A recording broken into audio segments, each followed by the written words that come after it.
Well, good morning and welcome to Elevenses. I'm Kevin Williams of Survival Skills Rider Training, and I'm 30 minutes late this morning due to a technical glitch.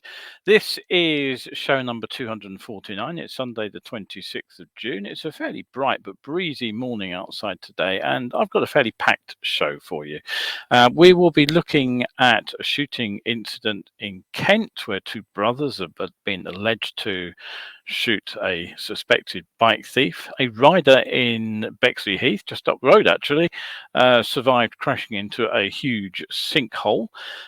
Fines from Monday for anyone entering cycle lanes marked with solid lines.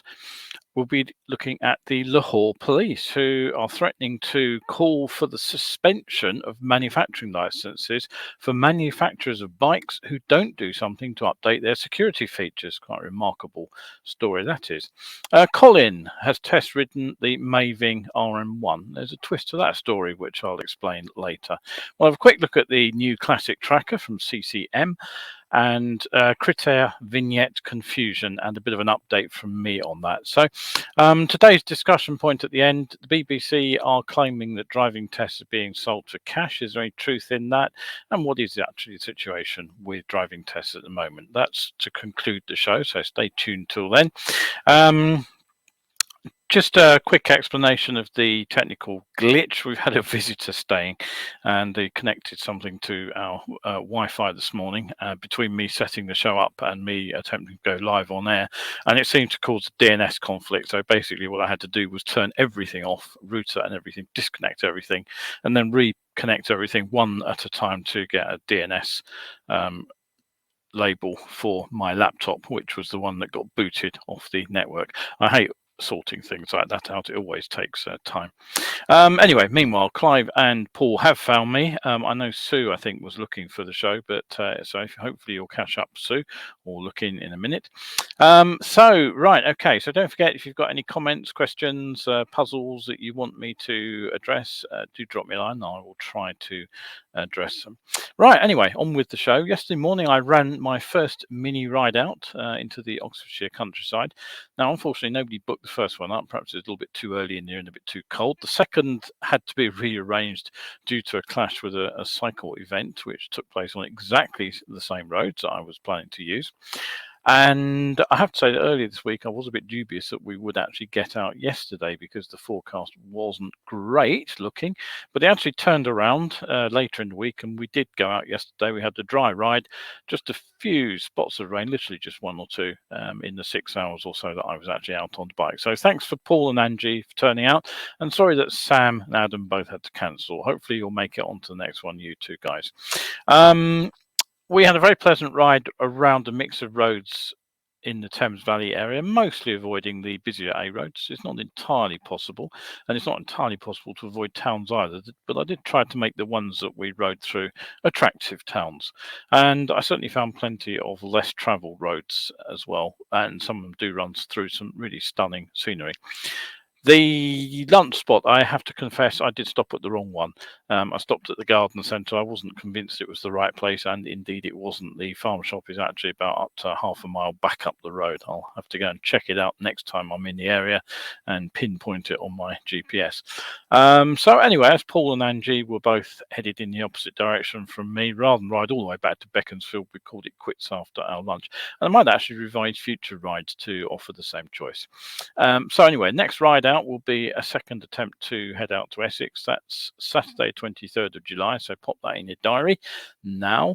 And as before, the idea is a mix of roads, some of which I use for training, some of which I don't, but I know, and maybe even a few that are new to me too. But we will try to stay off the busiest routes. And I will be looking to fix a date for at least one evening day's riding in July over the coming days. So do watch the page to get updates on that, and I'll confirm everything as soon as I can.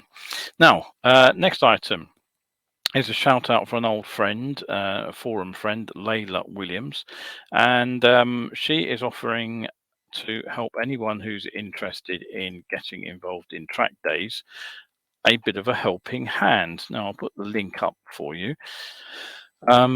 I'll let Layla explain what her event is all about. She says, have you ever wanted to do a track day, but you really don't know where to start? Would you like to know that there was someone out there that could support you on a new biking adventure? Then please come and join me for an informal chat that will give you a taster of what it's all about. Now, Layla's got a pretty extensive riding experience herself. She's been riding for getting on 30 years. She's been a courier.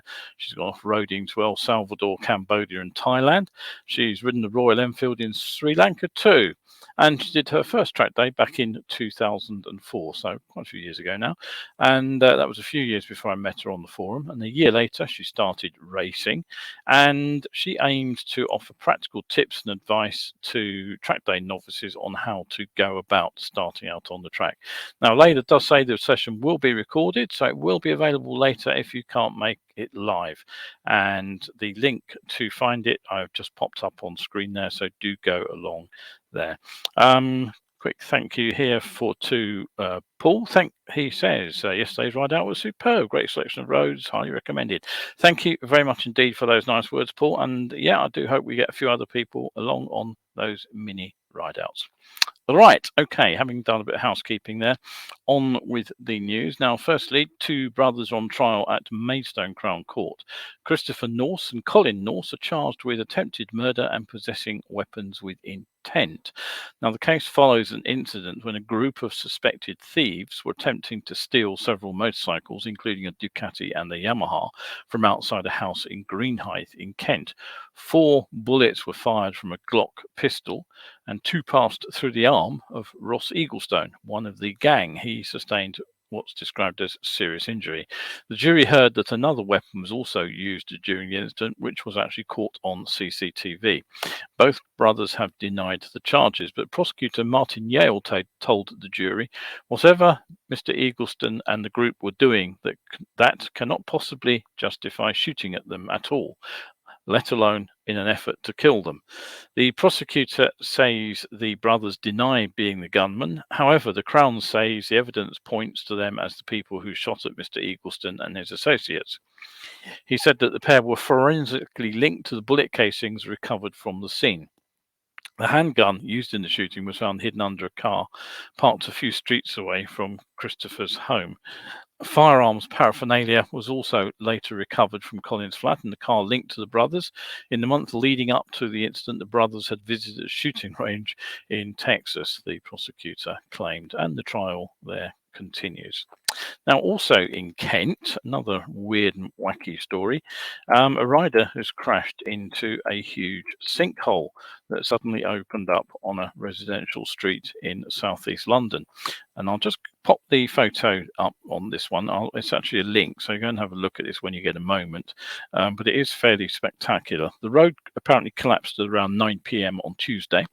A local driver spotted the void and stopped before he fell into it, but he was overtaken by the bike, and the driver said the rider obviously didn't see the hole. He said he tried to jump it, but ended up in the hole, and bizarrely, the guy then ran away. Now, according to onlookers, he climbed out of the hole and told people that he needed to catch a taxi before running away. And predictably, there's been speculation on social media that the bike was actually stolen, but I've not seen any confirmation of that. Now, a drone photo, the one I've linked to there, shows the hole extending the entire width of the road right up to the pavements. And it appears to be about 8 meters in length and around 2 to 3 meters in depth. Bexley Council and Thames Water are looking into it, to use an old joke, to establish the cause of the collapse. And as you can see from the photo I've linked to, it is a pretty spectacular hole. Now, don't forget, if you, oops, that's the wrong one, set a reminder. Technical hitches aside, Elevenses normally goes out at 11, goes out live, which is of course why we had the technical hitch this morning. Wednesdays and Sundays, occasionally I do have to run a recorded show, and very, very occasionally I do miss one due to pressures of work. But generally speaking, glitches aside, we will be online with this show at 11. Now, Transport for London, another London-centric story, I'm afraid, but look out for this one in your own local area, because as they usually say, what happens in London does head to the suburbs. Transport for London and all the London boroughs have been given extra enforcement powers to fine drivers for crossing into cycle lanes that are marked by a solid white line. So this sort of cycle lane, which you'll notice if you look closely, has a broken line around the outside of it, doesn't count. It is only solid cycle lanes, but be aware of what the problem here is. The fines will also apply to anyone illegally using designated cycle tracks.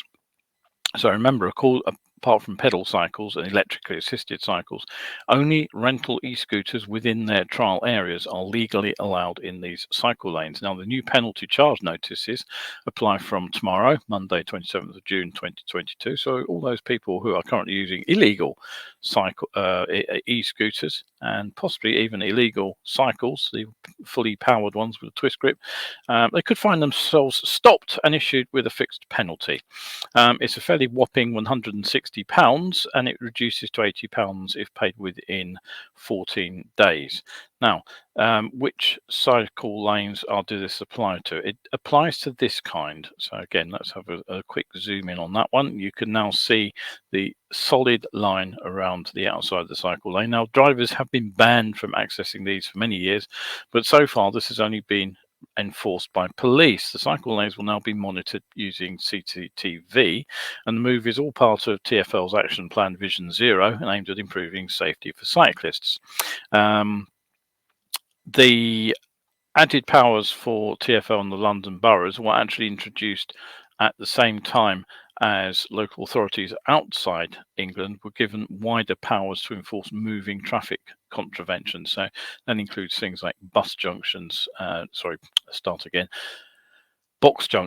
and timed access to streets, and also no right turns and that kind of thing. Now, you may be wondering how you would turn left across a cycle lane like this. Well, you're allowed to access a house, private property, a driveway, sort of access to a sort of access road of some sort will be fine. Now, what's not entirely clear is whether you could actually enter this lane to avoid an obstruction, such as a car that stopped to turn right ahead of you. Possibly not, would be the implication. But what about a wide oncoming vehicle? Now, I've always assumed that you can, as it's actually fairly regularly necessary to enter a bus lane to get around an obstruction. And there is a road that I ride down regularly in East London, which actually has a bus lane in one direction, whilst cars are allowed to park on the other side of the road. But the trouble is, those cars are actually in the driving lane. And what that means is that in times when the bus lane is actually in operation and cars are parked on the opposite side of the road, the only way something like a bus, ironically, coming the other way can get past those parked cars is to straddle the centre line. And then if you're coming the other way, the only way that you can avoid the bus and therefore keep the traffic moving is to straddle the solid line bounding the bus lane. Now, it's simply not possible to stay in the lane facing the bus because neither vehicle can get by each other. So there's simply not enough room. And that's simply an untenable situation. Whether that's bad road design, I don't know. Presumably it is. But I'm not entirely sure what the legality of drivers doing the sensible thing, which is moving partly into the bus lane to let the oncoming vehicle pass, actually is. I'll see if I can get some clarification on that. Just in case you're worried, PCNs, these penalty charge notices cover civil offences, so it's not an endorsable offence, at least not if you're caught on CCTV crossing the line. The possibility still exists, of course, for careless or even dangerous driving charges if you're spotted by a policeman putting a cyclist at risk. And then, of course, the CCTV footage could be evidence. Failure to pay a PCN won't get your criminal record either, but it could end up with a visit from the bailiffs. If you do appeal, the thing not to do is actually don't pay it at that point. The dispensation for the payment window goes on hold until your appeal is dealt with, but I would say don't expect to win. And one final point, these solid cycle lanes actually need blue cycle lane signs for them to be fully enforceable. And guess what? I passed a brand new one that's gone up just yesterday afternoon. Brand new blue cycle lane sign. So that one I very much suspect will have CCTV cameras on it and will be monitoring everybody from Monday morning. Now, here's an interesting story from the other side of the world. Have you had your bike stolen? You're not alone, because it's not a you're not alone. It's not a UK epidemic. It's a worldwide problem. Now, in the UK, the usual line from the police and authorities generally is lock it or lose it, which essentially dumps the problem of theft firmly into the consumer's lap.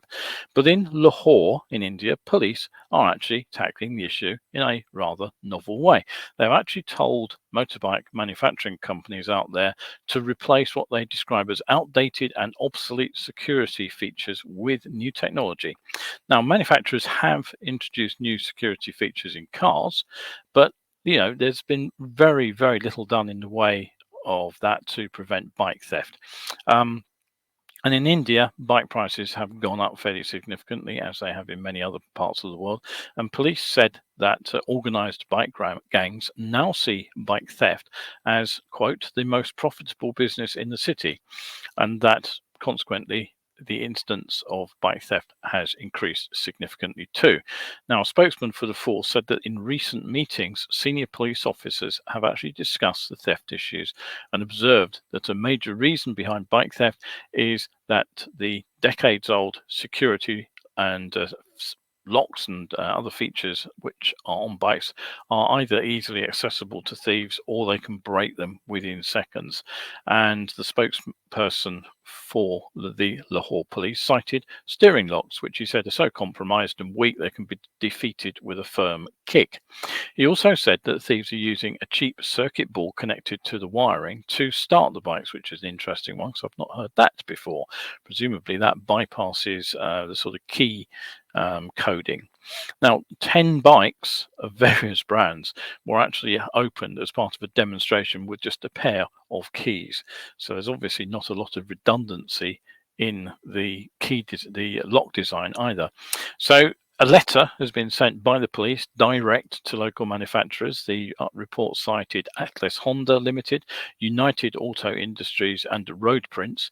Apparently, it said that the security features in your motorcycles are of no use to prevent motorcycle theft. The letter then requested each company to depute a responsible local person of your company to discuss improvements in the security features with the police officer designated by the Lahore police. And a source close to the police suggested there was actually a sting in the tail to this letter. It says that the Lahore police have threatened to work with the Punjab government to have the manufacturing licenses of those companies cancelled if they don't actually respond to the suggestion. So there you are. That is a police force holding the manufacturer to account for the bike theft problem. Now, don't forget, if you want to support survival skills and Elevenses, you can head over to my site at coffee.com and buy me a coffee over there. That'll get you access to hundreds and hundreds of better biking articles going back 10 years on Facebook. It's my 10-year anniversary on Facebook this year. So just £3 gets you 30 days access to a vast resource to improve your riding. So if you like the show, do pop over there and buy me a coffee. Now, what else have we got? We have a great story, actually, from Nuneaton. A chap called Colin Dean has been out and about test riding the new Maving electric motorcycle, the RM1. Now, you may recall that I talked about that particular bike some months ago, December, I think it was. And you may not think there's anything particularly remarkable about somebody test riding that machine until you discover that Colin is actually 90 years old. and you discover that he is also a former test rider for the Coventry-based motorcycle manufacturer Francis Barnett, the job he had back in the 1950s. Now, May Ving are a UK-based manufacturer, and he visited their Coventry factory. They built it in the same general region as Francis Barnett, to have a spin on their first bike. Now, the manufacturer's already sold out of the first 100 of those machines, and there are more than 1,500 people registering interest. So I did review the bike. I was somewhat less than complimentary, I have to be honest. Although I liked the clever twin trays holding a pair of batteries, I did feel that the 5k asking price was a little bit steep for a bike with a top speed of 45 miles per hour and a range of just 40 miles on the one battery. It can take two, as I said, but it'll set you back another 1,195 for the second battery, though you do save £200 if you buy it with the bike. And I also said that the looks didn't appeal. To quote me, I said, I have to be honest, I don't like the modern retro look generally. I think brown seats are a particularly ghastly innovation, and it wouldn't find a home in my garage. But Colin looked quite at home on it. This is a picture of him sitting there on his bike. And he said, well, it's an unusual day, something I never thought I'd experience, but I enjoyed it. It makes you realize what you're missing. It's an unusual bike, but when you get used to it, it's just a usual ride. The more you ride it, the more you want to ride it. It feels so good. And there is actually a great interview with Colin on YouTube. The link is here, and that's just going up in the comment stream, so go and have a look at that YouTube video. Certainly sort of no, quite nice, feel good one. And on a personal note, my dad used to ride a Francis Barnett 198, and sadly, when we moved when I was a kid, he left it in the garage of the house we moved out of. I have to say, I would really like to still own that motorcycle. Bit of a shame we haven't got it. Now, that's an electric bike, and it's getting rarer and rarer to find a petrol-engined motorcycle to talk about. But here is one from CCM. Let's give that one the full screen glory it enjoys. Just try to take the banner off, which I left up. Now, this is new for 2022. It's the classic tracker. It's said to take inspiration from the flat track motorcycles, and it's a mild reworking of the existing street tracker, which appeared last year as a golden anniversary model, and that itself was a lightly modded Spitfire, which went on sale in 2018. So really, aside from the styling, there's nothing really particularly revolutionary about this bike. This particular version is the so-called Infinity package, which basically means it gets chrome bodywork and gold rims, but I could live without the brown seat option and just have the plain black one. The bike is, of course, handmade. It's minimalist. There are no bells and whistles. It's light, 145 kilos or 320 pounds. The downside is, of course, the handmade minimalist design, which means that there are no bells and whistles. You get a very minimalist digital instrument cluster. You do get LED lights. You get bar end mirrors, and that is about it. Although despite the relatively high price, Mitas supply the tyres, not one of the top brands, and brakes are actually sourced from JUNE, which is a subsidiary now of Brembo, if I remember correctly. But again, it's not the top of the range stuff. Now, the 600cc single cylinder engine is an ex-Husqvarna design. It's been used by Chinese bike builder SWM in their own machines. And to be fair, CCM reportedly have a fairly patchy record on reliability. I did actually pop this up on a forum and ask for some comments, and some of the people sort of weren't very keen on the idea of a new CCM, but this one, the new engines are supposedly better. The service interval is still fairly miserable, 3,500 miles though.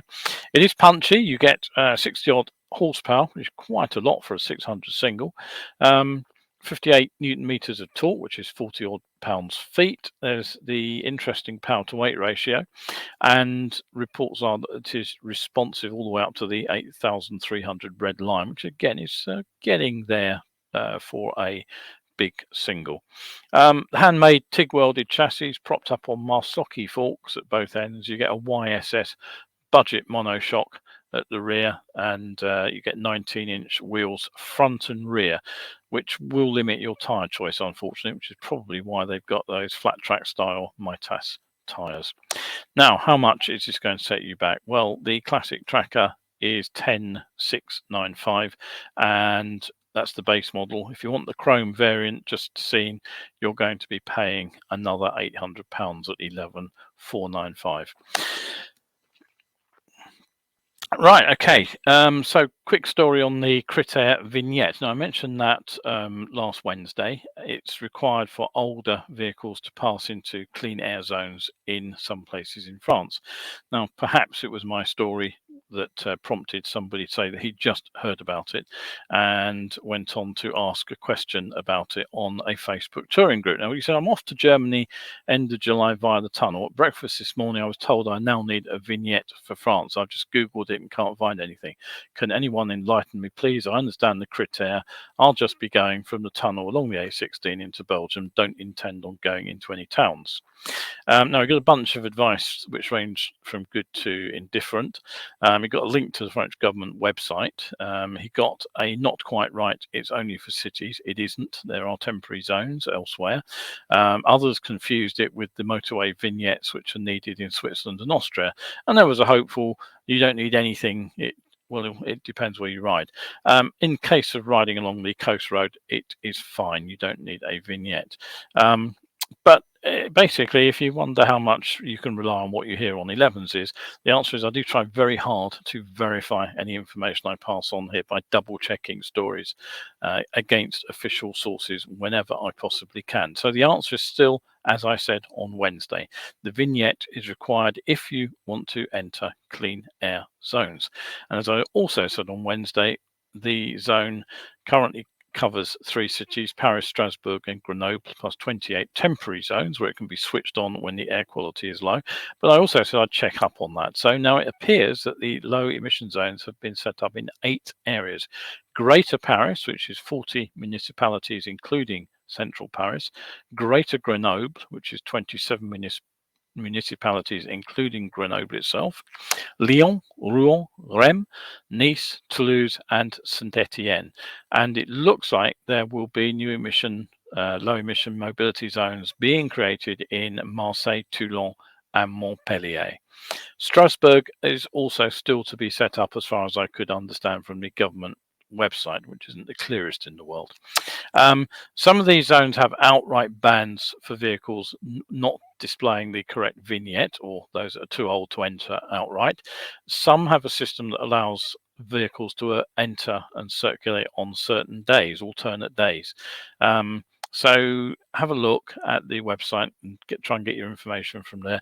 But it seems to me the simplest solution, actually, if you're going to France, is rather than try and dodge the zones, is just get the vignette, fix it on the bike, and then watch and read the signs when you're over there. Right, now, on to today's discussion point. Now, we've blamed the pandemic for the struggles of the driver training industry to source tests for candidates over the last couple of years. Now, it's not ancient history yet, so I'm sure we all remember there were 3 lockdowns in 2020 and 21 in the UK, which closed all test centres. But even when restrictions were eased, smaller test centres were sometimes unable to reopen because they couldn't actually implement the social distancing measures that were required. And even larger test centres were forced to operate at significantly reduced capacity. Now, we're a year on from the end of the COVID restrictions, but we lost around 450,000 tests. That's almost 500,000. And so the backlog continues to hit learner riders and drivers who are attempting to get on the road.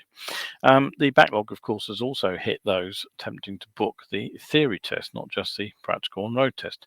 Now, around this time last year, there were well over 1 million new drivers waiting for a driving test, and there's little to indicate the situation is improved radically. And the DSBSA have really failed to bounce back, even though they say they've been recruiting new examiners. Too few, arguably too late, I'd say, to make a significant difference. And I'd really be interested to know how many examiners actually retired during the pandemic, or even possibly went to other jobs. My guess would be probably quite a few. I would be interested to know whether the recruitment program has actually caught up with the the wastage. Now, the situation was actually compounded, of course, as we all know, by the outright refusal to extend theory test passes on the grounds that trainees might have forgotten what they learned while waiting for their practical test. Now, that argument seems pretty specious to me, since the test is already valid for 2 years. So you could, in theory, take your test, wait sort of 23 months, and then do a couple of days training and pass your test 2 years on from the theory test. So extending it for another 6 months or a year hardly seems to me to be a huge detriment to safety. The prospective driver or rider, of course, would also be undergoing live real-time instruction right up to the moment of the test. So surely that is the necessary reinforcement to the theory. So the real issue then is this shortage of tests. Now, what the DVSA do is they release their on-road test slots around 24 weeks in advance, and with high demand, what's happening is any slots as they are released are being filled. Now, not surprisingly, when learners are having to plan to book a test 6 months or more ahead, what tends to happen is that when somebody decides they're going to start learning to drive a car, they are told to go and book a test. So then they do their lessons, and hopefully they've reached the standard required by the date of the test. Now, unfortunately, when it comes to four wheels, the first time pass rate is the wrong side of 50%, which means that the vast majority of those candidates who fail their first test are going to take a second test and possibly a third or even more. So what did the DSA do about this? Well, basically they appealed to instructors not to book speculative tests for candidates, but to wait till they were ready to pass before booking. But of course, that means you're waiting for a test which is now 6 months down the line from the point at which the instructor determines that your standard is good enough that you've got a good chance of passing a test. So not surprisingly, that one didn't find an awful lot of favour with either instructors or trainees.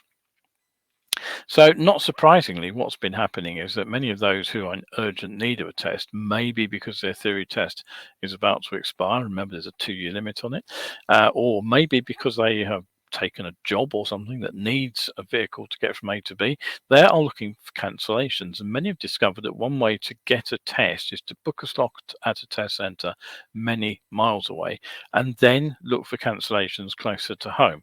You can then swap the details over. So you effectively cancel the one that you first booked and swap your license details to the cancellation that you just found. Now, not surprisingly, this is an incredibly inefficient method of getting trainees onto the test list. In case you're wondering, by the way, the first time pass rate for bikes is about in excess of 80%. And that may reflect the fact that candidates have prior experience of the roads. It may be because they tend to be older. It may even have something to do with the intensive courses with the test on the final day that most riders take, rather than the drip feed training that most drivers take. Now, the interesting thing that came out a couple of weeks ago was an article from the BBC. It appeared right at the end of last month, and it appeared to suggest that one reason it's currently difficult to book a driving test via the official DVSA website is that driving tests are being block booked and resold for profit, with learners actually paying £200 or more for a test. Now, it seems that what they are doing is either buying the test from someone who's pre-booked a slot and has it up for sale, or even paying companies. One is said to be using an AI-powered software to hunt across the DVSA booking site and book up slots as they become available. And the BBC also found multiple posts on Facebook Marketplace and within some Facebook groups offering a variety of test times for sale. So how is it that businesses are getting away with this? Well, the BBC found that they could actually register on the DVSA's website as a fake driving school. And that gained them access to a different part of the booking system that's not available to learners. Now, this private section of the DVSA's website is intended to allow driving schools to book tests for their pupils. They can book for multiple pupils at the same time and just use a single contact number and email addresses. And of course, that's the system that we used when I was involved in basic training. Now, the BBC, though, found there was virtually no verification to check who was signing up. 5 minutes after registering, all that they got was a simple verification code by email, and they were able to access the site. No official documentation, no evidence they were actually instructors was required. Now, once inside that system, the BBC were able to set up alerts as to when tests became available, and they found they could book multiple tests on the accounts. And whilst each booking still required a different provisional number, provisional license number, the system allowed those exams to be swapped between candidates, which is fair enough because, as we've said, plans do change. Now, one advert online was apparently suggesting that driving instructors could actually stand to gain from this. The post on social media, according to the BBC, claimed you can profit from this and make upwards of £400 to £600 a week by reselling driving tests to pupils. So they say the service will be up. The DVSA, I should say the service will be updated. They will attempt to prevent profiteering from these booking tests businesses, and that the terms and conditions are being updated to stop instructors from buying and selling tests for profit. The chief executive of the DVSA, the wonderfully named Loveday Ryder, commented, "We've already put in place measures to monitor and prevent bots from accessing our systems, whilst also strengthening our firewall to tackle the issue. We'll continue to work tirelessly to crack down on companies that are exploiting learner drivers. We've closed the system to new registrations. We'll rapidly close down accounts that do not belong to driving instructors and driving schools. We'll also take further steps to make sure all future accounts are linked to driving instructors and those with training businesses." And of course, that could account for reports online that rider training schools were actually having trouble accessing the system and booking tests for their clients, even though they were totally legitimate businesses. Now, of course, a cynic, and I wouldn't possibly say that I'm a cynic, might observe that if they'd fixed the backlog issue in the first place, there wouldn't be a profit to be had from reselling test slots.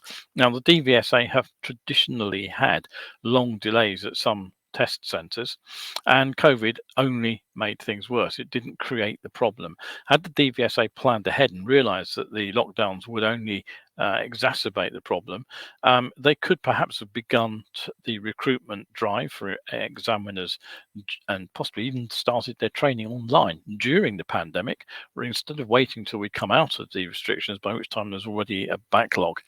And frankly, when it comes to motorcycles, there are also changes that could reap benefits by reducing the number of tests required.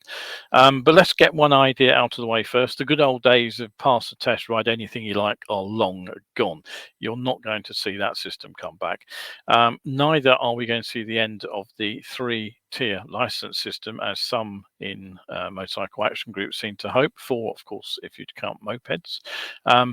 Or you won't see the back of the Module 1 elements in the test either, because this test aligns us with Europe, and that means we can ride in Europe without any additional paperwork. We don't need an international driving license or something like that. There's a reciprocal agreement still. We can take our license over there, swap it for a European license. A European license can come here and be swapped for a UK license. So there are lots of benefits to the system. However, the DVSA could simplify things. They do have that power. Now, personally, I don't think that the pass on the 125 should automatically give us access to the biggest, most powerful motorcycles, as it did when I started out as an instructor. But frankly, the step from an A2, that's the 47 horsepower intermediate license bikes, you'll recall, up to a full power motorcycle is far less dramatic than that step from a 125 even to the 47 horsepower bike.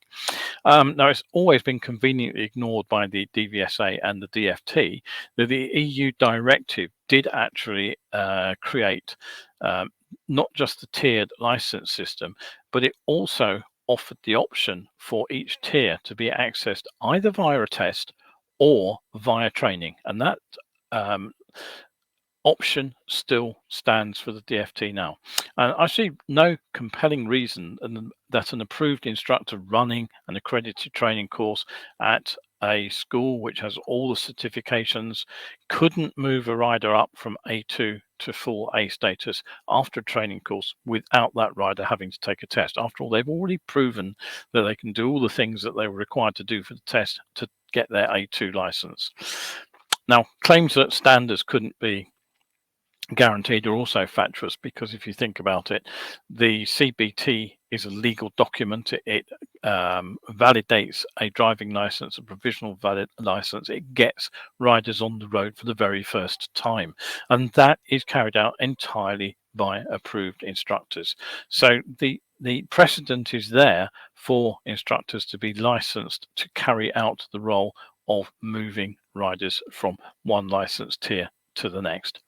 So that is my suggestion. That's what I think the DVSA should be looking at. That would only really benefit motorcyclists, but even a tiny drop in a number of tests that motorcyclists clog up, as it were, could be fed back into the car backlog. So every little helps, as we are regularly told. And finally, the trade in the tests is only going to happen when they are nearly unobtainable. So think about that. Right, okay. So we've got a couple of comments to look at. If you like the retro Royal Enfield Scram, it's a nice piece of kit, says Terry. Although it appears the exhaust pipe is designed to look like a python that swallowed a rabbit. Yeah, I'm kind of a bit torn with those. I think they're a little bit too basic. Clive says he knows those scramblers, and it's a fun machine, not cheap, mind. And Terry also says maybe automate practical testing on a closed road circuit.